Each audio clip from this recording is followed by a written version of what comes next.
For those of you who have watched my channel, you know that I like to use Convex for a lot of my side projects. For example, Project Planner AI, which is a large-scale project management tool that me and another YouTuber have worked on.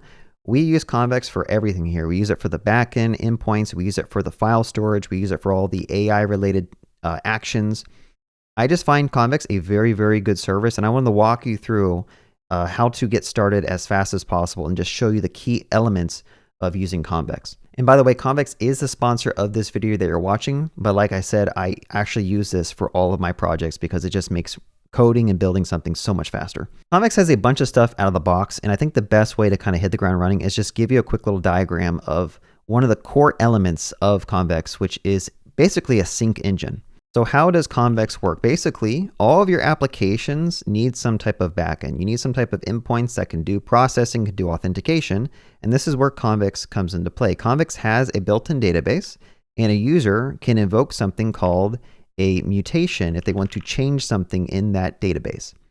Okay, so a user, for example, can click on a button on a form that can call a mutation to store some data, and that gets stored into your Convex database.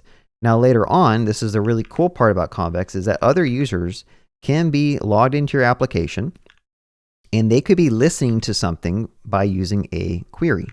So we'll just go ahead and say query there. And basically how a query works is it subscribes to the individual table rows to know when those rows update. They're going to go ahead and get WebSocket events so they can re-show the UI with those updates, okay? Now, Convex likes to call itself a sync engine, which I think is a good description of what it does. Another term for it could be a reactive database. So like you basically update your database and then all your clients or users get WebSocket events automatically when that happens. So I want to show you this real quick. We're going to start with building out a Convex project. And one of the things I want to show you is that Convex has a Convex auth module which you can use to hit the ground running and have an entire project set up with authentication with very, very little effort. So to get started with that CLI tool, I'm going to go ahead and paste that in, and I'm going to say my Convex app, and it's going to ask you a couple questions. For example, you can select if you want to use Vite or if you want to use Next. We're going to go ahead and just use Vite in this example, and then you can choose if you want to use Convex Auth or maybe you want to use a third-party auth provider like Clerk. In our case, some people don't like using third-party auth services, so we're just going to use Convex Auth, and then that is going to set up your Convex project. So now that we've set up our Convex project, you can just do npm run dev, and that is going to start not only our Vite app, but also Convex on our terminal over here. I'm going to go ahead and say create a new project, and I'm going to select my team, and we're going to call it Story Writer like this. And that is going to detect that you're using Convex Auth, and it's going to ask you to configure a couple of things. I'm going to go ahead and say yes, just continue anyway, whatever. The first thing it's going to do is it's going to ask you to configure your site URL, and it's going to see that we're using Vite. So we can just go ahead and press enter for that. And then it's going to set up a bunch of other stuff, but now it's going to ask us if we want to set up GitHub OAuth. I'm going to say yes. And then it's going to basically walk you through how you can get that set up. I'm going to grab this callback URL, and then we're going to go to GitHub, and then I'm going to go to my GitHub settings. And then I'm going to go to developer at the bottom, and then I'm going to go to OAuth apps, and we're going to create a new OAuth app by clicking this button. I'll call this Story Writer. We're going to say homepage is just like localhost 5173, and then I'm going to paste in that authorization callback URL, which is what it printed out in this terminal down here. So I'm going to go ahead and just register the application, and then I'm going to grab this client ID because the CLI tool is asking us to paste it in. So let's just paste that client ID in. That seems good. And then it's going to ask us for the client secret. So going back, we can generate a new one, and then we can just copy this, paste this in. And do I want to configure resend? No, I'm going to say no, but it does have integrations using magic email links with resend if you want to use that. But at this point, we have an application running now, and we can sign in with GitHub, which is pretty cool. I'm going to go ahead and sign in with GitHub, and you'll see it's going to redirect us to GitHub and ask us to authorize with our WebDev Cody account. I'm going to click authorize, and that's going to redirect us back to our localhost app. And notice right out of the box, we have authentication, okay, which is great. We got this set up in very little time. We have it integrated with GitHub OAuth. You can also hook up with Google OAuth if you want to, but basically that took no time at all. And this to kind of show you, we own all of the auth data. So if you go back to your StoryWriter application and go to data, you will see that there's a users table and some other tables that Convex created for us out of the box. So if you look at our user, we owned all of our user data, and we have like a unique user ID we can use to identify this user. Okay, pretty cool. So let's dive into how Convex kind of works. Remember the diagram, we talked about how we can invoke a mutation to modify something in the Convex database, and then our other users can kind of subscribe to that and get updates. So let's go back to our app, which is this. And what we want to do is we want to add in a really basic form that allows us to invoke a backend mutation. Let's go over here, and we are going to go to our source. We have the app right here. And inside of the app, you'll see that we have some authenticated components and unauthenticated components. And these are coming from Convex React. So if you want to hide and show things based on if the user is authenticated or not, very easy to do. In our case, we want to go ahead and just display like a notes form. Okay, we want this app to be very simple. People can upload some notes, and other people can view those notes as they're being updated live. So I'm going to go ahead and just make a notes form here, and I'll say export function notes form. And we want to make this a form. So I'm going to go make a form here. I'll say input, name is the note, and then we'll add a button as well, which will be submit. So really basic form, but we need to basically import this one in our app. So just import that. And then if we go back to our application, you should see an input box here and a submit button. Okay, we could probably try to style this as well a little bit. If you want to, I think we may have access to like a button from the UI components. So we'll change this to a button. Do we have input? We do. So we also have input. So now we go back to our app. It looks a little bit nicer. And then we could also just do a little bit of CSS and just say like, this could be a container like this. MX auto. Okay, looks pretty good. And then we're going to just add some padding Y of 12. How about that? Okay, so now we have a place for a user to basically upload a note. And I'm not going to spend a bunch of time making this look good. I just want to show you how Convex kind of works. So again, if we go back to what we're trying to do, the user should be able to call some type of endpoint inside of Convex. So the way that you can achieve this is if you go back to your project, you will see a Convex folder. This is where all the Convex related mutations, queries, and actions, your schema, this is where it all lives. And if you want to allow someone to upload a note, the first thing you should probably do is update your schema. So let's go over here. I'm going to make a notes table. And you can just go ahead and say define table like this. And then you can start defining properties that will live on that table. So in our case, we want to keep track of who created the note with the user ID, and then also the text of that note. Okay. And you can define the data types of your properties by basically using this V object that comes from convex/values, and you can define things as strings. You could do like ints or numbers. You can do floats. In our case, we just want to be able to store like, you know, the note. The second thing I want to point out is when you save a file in this Convex directory, this CLI tool is going to be watching for changes, and it's going to automatically apply those changes to your running Convex project. So let's go back to our Convex dashboard real quick, and you'll see that there's a table that's been created for us automatically called notes. So if we wanted to, we could like add a note manually in this dashboard, but we're just going to do it directly from the UI here in a second. Okay. So we have a schema. The next part is we need to create something called a mutation so that we can actually invoke some logic on our Convex backend. Again, all these endpoints are basically deployed automatically to Convex. We don't have to worry about setting them up at all. So I'm going to call this actually notes.ts. And then we want to make a mutation that a user can invoke. So I'm going to say export const create note. That's going to be a mutation. And then inside of here, you can pass it two things. You can pass it the args. So these are like the required things that would be needed to be able to store a note. In our case, we just want the note text. And then we want a handler. Okay. And so let's go ahead and just walk through how this kind of works. Since we want authentication with this endpoint, we can call get auth user ID, which is built in the Convex. And this is going to return either the ID of our user or it's going to return null. And so if this thing doesn't come back with anything, we should just throw an error because the user is not authenticated to create this note. Now, the cool part is we now want to insert something into our Convex database. How do you do that? You can say await context db.insert. And I want to point out that this has complete type safety for everything. Convex has like some of the best type safety I've used in a third-party service. It's really great. But if you scroll down, you'll see that there's a notes table. And then we can go ahead and just store both the user ID and then also store the note, which is going to come from the args that are passed in. All right, does this make sense? Basically, we just created an endpoint. More specifically, we created a mutation that we can invoke from our front-end form.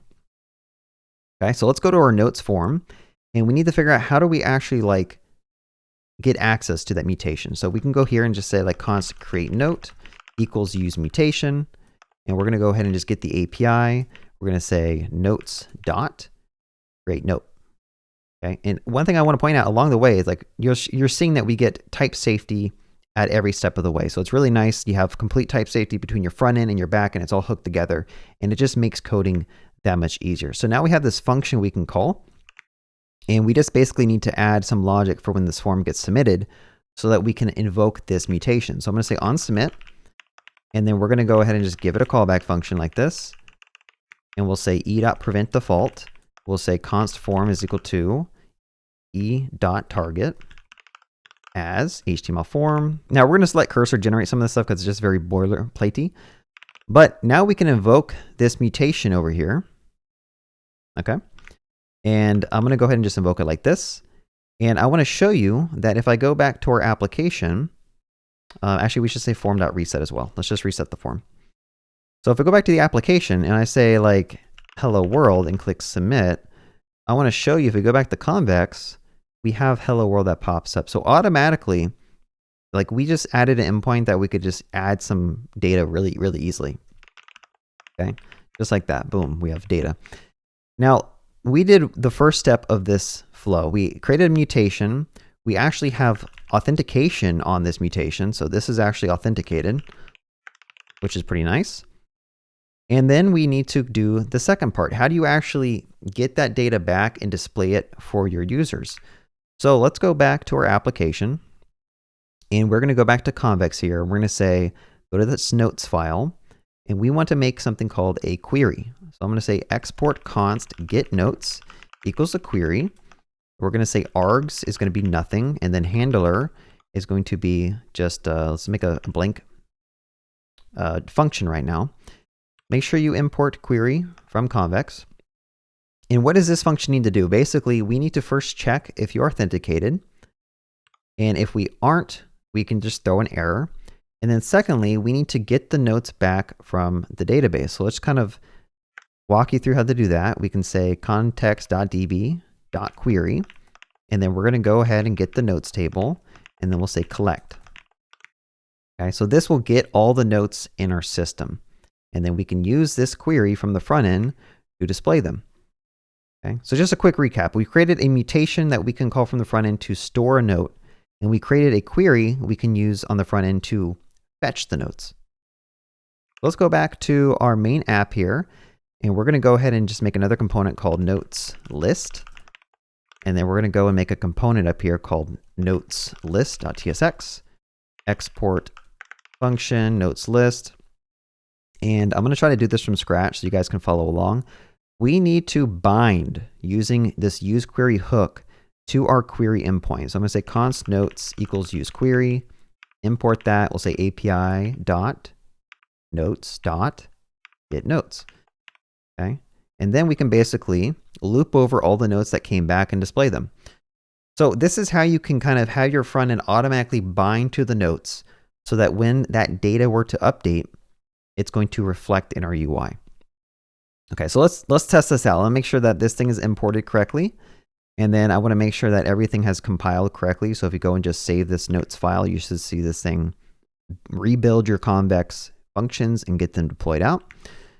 All right, so here is the moment of truth. When we go back to our UI, I should see those notes pop up. Okay, you can see them right here. But also what's going to happen is I can just submit these notes and they automatically get added to this list, which is pretty nice. Now, here is the main takeaway I want to show you, which comes the whole sync engine part. If I have multiple tabs open and users are creating notes, everyone is going to see that get updated around the same time. So what I'm going to do is I'm going to make a new tab here, and I want to go ahead and just split this. So now pretend like we have two users that are logged in with different accounts. When I come in this tab and say like hello world and click submit, notice on the right that instantly got updated. So like I mentioned, when you use a use query hook, you're basically subscribing to data on Convex, and when that data updates, it's going to resend a WebSocket event to the front end, and your data is just going to refresh. So it just took a lot of the tedious coding parts out of the equation because it just gets handled automatically via a WebSocket connection. So let's go ahead and see if we can take this one step further. Right now, we basically did the whole thing of we have a mutation in a query, but let's say we wanted to add rate limiting. Let's say you don't want people to add as many notes as possible because they could flood your system with just a bunch of bad data. How could you add a rate limiting in front of this mutation to prevent malicious users? It turns out that Convex has something called Convex components, and they have a bunch of pre-made components you can use in your application that you're going to need in a real life, web-based application. For example, you scroll down, they have a rate limiter component. So let's just try to bring this in and use it a little bit. So let's scroll down. I'm going to go ahead and just copy this install command. And I'm going to say in a new tab, I'll say paste this in. Okay. And then you can make a file called convexconfig.ts. Let's go here. I'll say new file. I'll paste this in. And then we are going to go back to that and we're going to grab all this code here. So what's happening here is you're basically extending what you can do with Convex right out of the box. So you say app.use and you pass it the component that you wanted. And now you have a bunch of stuff you can just kind of hit the ground running with. So for example, if you want a rate limiter for that mutation, we can grab some of this code. I'm going to go back to my notes mutation up here. I'm going to paste some of this stuff in. Now this Convex component has a bunch of different types of rate limiters. You can do like a fixed window. You can use a token bucket. You have to go read about that stuff. I'm just going to go ahead and use a fixed window though. So let's just get rid of all this stuff. And then I'm going to go ahead and call this a create note limiter. We'll say fixed window and I'll say you're able to upload one note every minute. Okay, so now we want to use this rate limiter. Really all you have to do is you can grab the rate limiter like this. Let's go to our create note mutation. And then what we want to do is we want to use, I'll just go ahead and call create note. Here we go. And I'm going to pass a key of user ID. And then I also want to just go ahead and say throws of true. Okay, so now what this is going to do is basically based on the user ID of who's calling this mutation, that user specifically will get rate limited to only allow to create one note every minute. And then if I call this, I'm basically saying, hey, I need you to throw an error if they go over that limit. If you don't want to use the throws, you can actually just get back like a retry after or an OK, which you could send back to the front end and the front end can be more smart about when it could retry again. But just like that, we just pulled in a rate limiter using some pre-existing Convex components, and then we attached it to this mutation. So let's test this out. Let's go back to our UI, and then we are going to just do this a couple times. I'll do it once, it'll work fine. I do it again, and it throws an exception because we have gone over our rate limit amount. Boom, that was so easy. We literally just added a rate limiter in no time whatsoever. Now, some other good components I'd probably point out is they have components for cron jobs. They have components for doing migrations. I'm not going to dive into all these. So I want you to be aware that they are there in case you feel like, oh, I need help with doing a migration script. They already have a component that's going to help you out. So definitely go check that out. Okay, so at this point, you have basically set up a application that's completely set up with authentication, authorization. You have a rate limiter component set up. You learned about mutations and queries. What more does Convex offer you, right? What more, why would you even use the service? Well, let's say you wanted a feature where you can clear out every note after 10 seconds. Turns out that Convex has cron jobs built directly into it. If you go to scheduling over here and go to cron jobs, they have some great documentation that walks you through how to set up a cron job. So I'm going to go ahead and just make a new file called crons.ts, and I'll put it right here. Okay.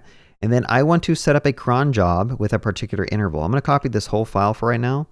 But what I want to do is I want to basically every second, so I'll say seconds, I'll say every 10 seconds, I want to just delete all the nodes. Okay. So how do we do this? Well, we need to create another mutation somewhere, which this thing can invoke. So I'm going to say internal.notes.delete all.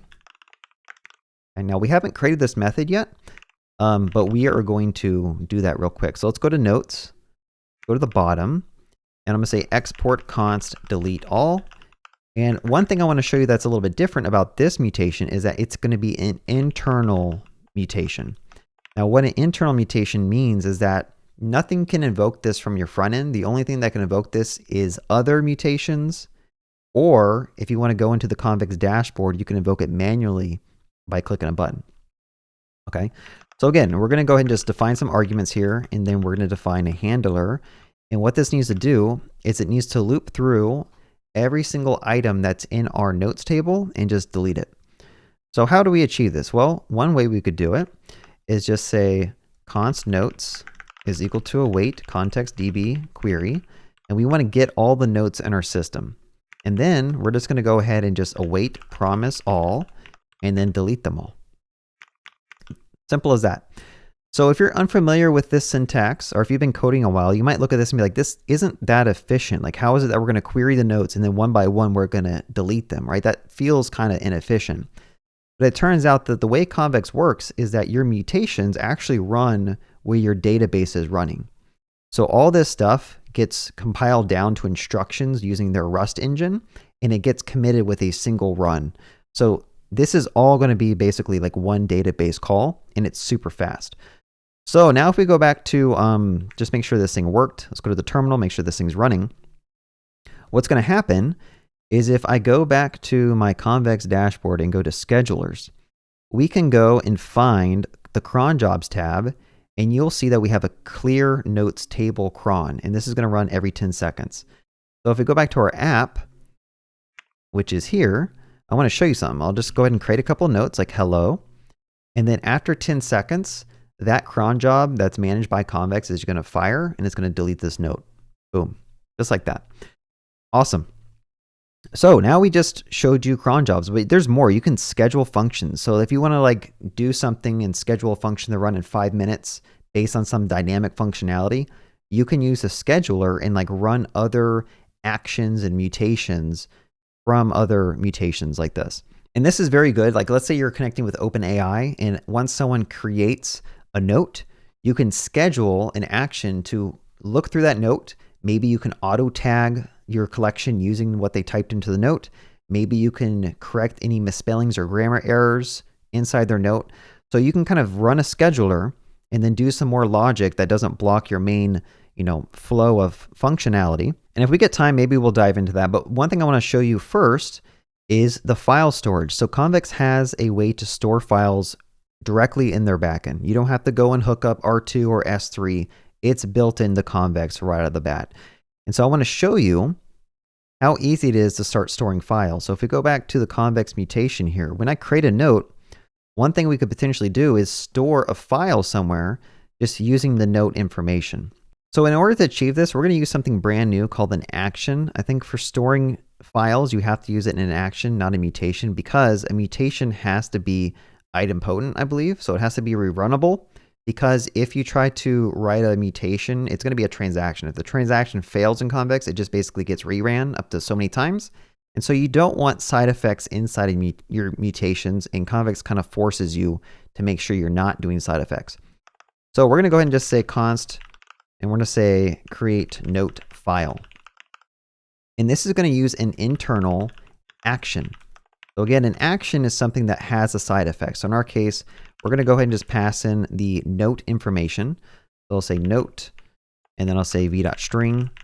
And then we want to add a handler here, which is going to basically, we don't need to do authentication because we already know the user is authenticated.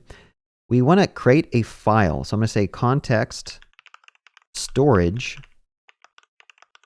dot store, and then we want to basically store the args.note, and that's it. And I believe this needs to be a blob. So like we could probably just like new blob and then just pass it in the string. Hopefully this will work. And then we can just go ahead and call this from our mutation. So like I mentioned, there's a scheduler function that's in Convex, and you can actually schedule other actions and mutations to run at a later point in time. So I can say await context.scheduler, and then we want to just say run after 0 seconds. Or sorry, this is in milliseconds. And then we want to basically say internal dot notes dot create note file. And then we want to pass it the note information.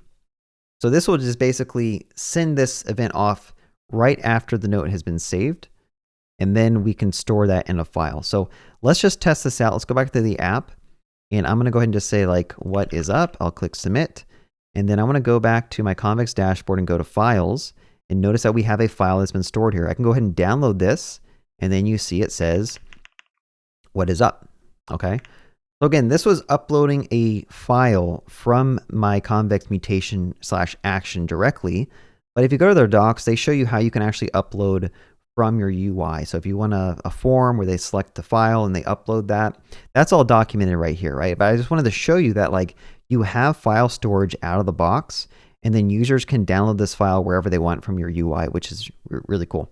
And then of course you can delete these files by just saying context storage delete, and you pass it the storage ID. So we have done authentication, but we haven't really done authorization. So for example, if I go to get notes, this is just returning every single note in our system, which probably isn't the best. You don't want one user to be able to see all the notes from other users.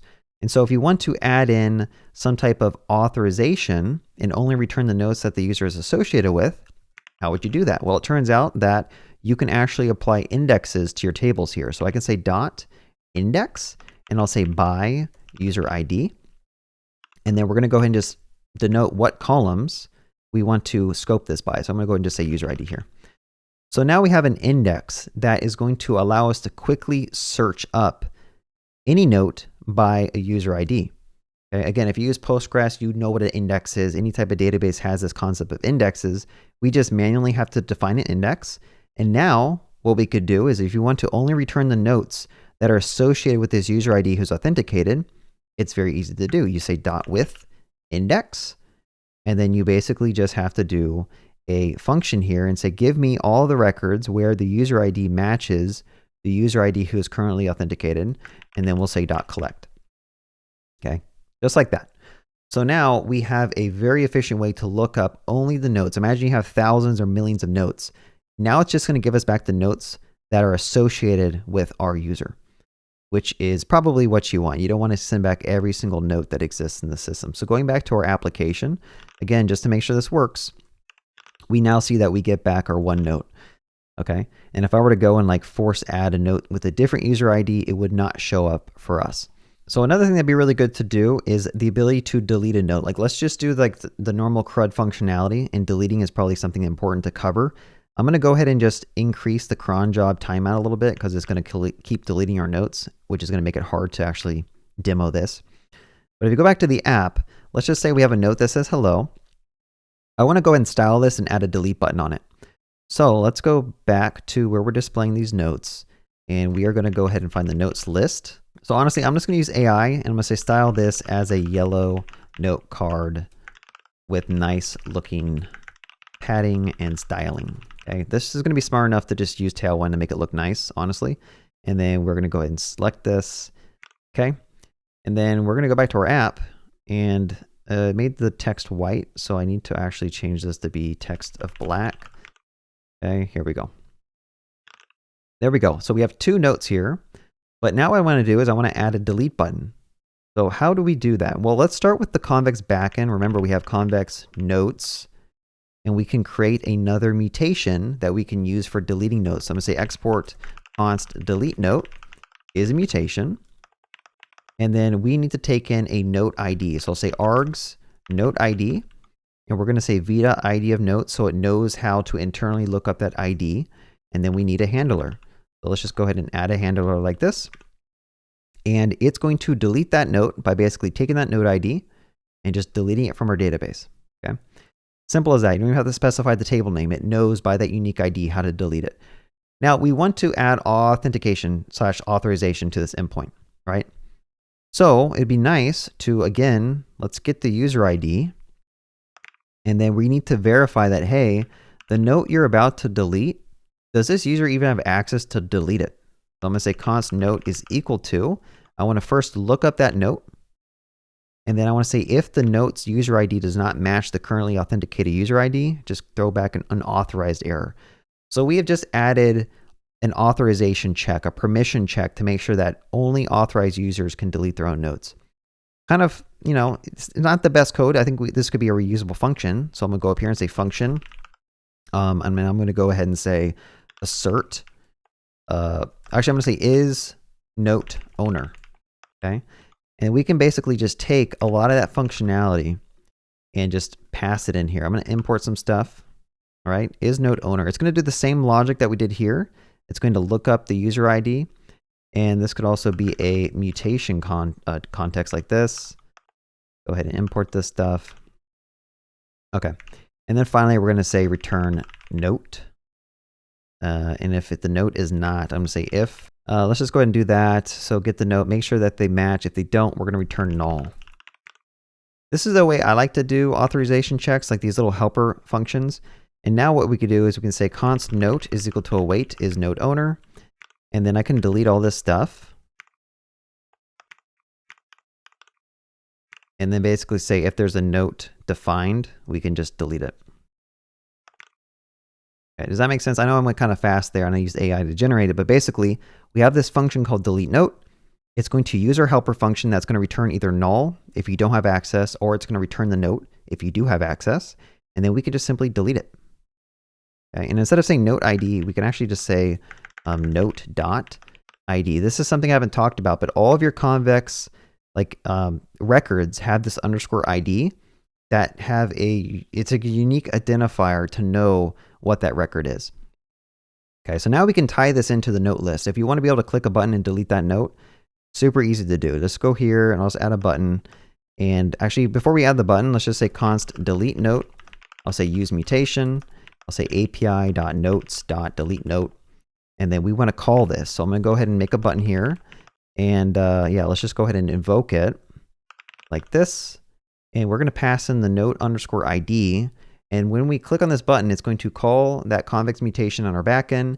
It's going to do the authorization check. If we're good, it's going to delete the note. And then me and every other user who might be sharing this note can see that get deleted. So I'm going to say testing here, and then I'm going to go ahead and just click on this delete button. And there you have it. We just deleted the note. And then, of course, the rate limiting will let us add another one.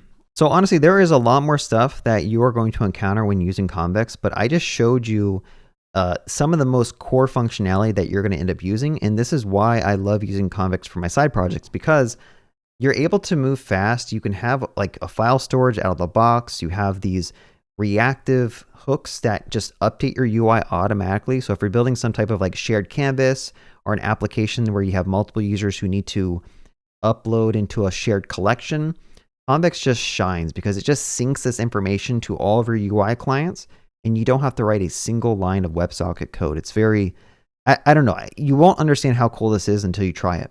And so I hope if you're watching this video this far, it's starting to click in your head that like this is actually pretty cool. I think that's all I'm going to do for the coding aspect. There's a couple of more features I want to just highlight with Convex and just my own personal experience working with the Convex teams. So the first thing, if you're doing any type of AI tooling, you are probably going to add a vector search capability. If you don't know what vector searching is, basically you can use OpenAI to create an embedding that describes some documentation or some data. So for example, if you have a PDF and you want to take all the contents of the PDF, you can create a vector from it, and then you can store that in the Convex. And what that allows you to do is later on, you can do a lookup or a vector search using other embeddings. And so that will basically give you the closest matching vector based on what you passed in. Okay, so again, if you have like thousands of PDFs, you can vectorize all of them.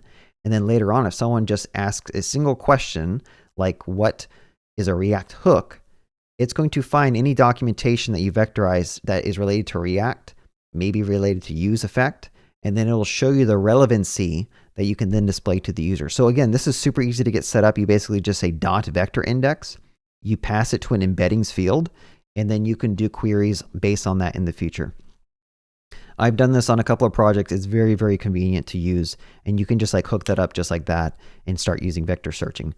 They also have full text searching. So if you have like a field in your schema that you want to be able to do like, fuzzy searching on, you can do that as well. You just basically say .search index, and then you can do something like kind of like a Elucid Elasticsearch search or lookup based on a string. Very, very useful. Paginations, they have a built-in paginator. So if you want to be able to have like an infinite scroll or some type of like pagination, they have some existing functionality that you can just quickly hook up to your React application and get that going. Okay, so you can look through that if you're interested in understanding that. They have a bunch of different client libraries. So I just kind of showed you React, but I mean, they have stuff hooked into TanStack Query, React Native, JavaScript, Vue, Svelte, Python, Swift. Like read through this. Like if you need to connect to your Convex sync engine from any type of client, they probably have an adapter for it. Okay, so there's so much that Convex provides you out of the box, and it just makes shipping products so much faster. And I don't think you truly understand how useful Convex can be until you try it out. So definitely go try this out if you have time, 30 minutes.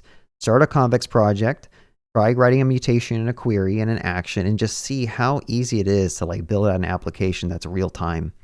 Now, the very last thing I want to talk about is they have a Discord channel, and I would say Convex has been one of the most supportive Discord channels I have been on, where like you ask a question and then people who work at Convex will come and help you out.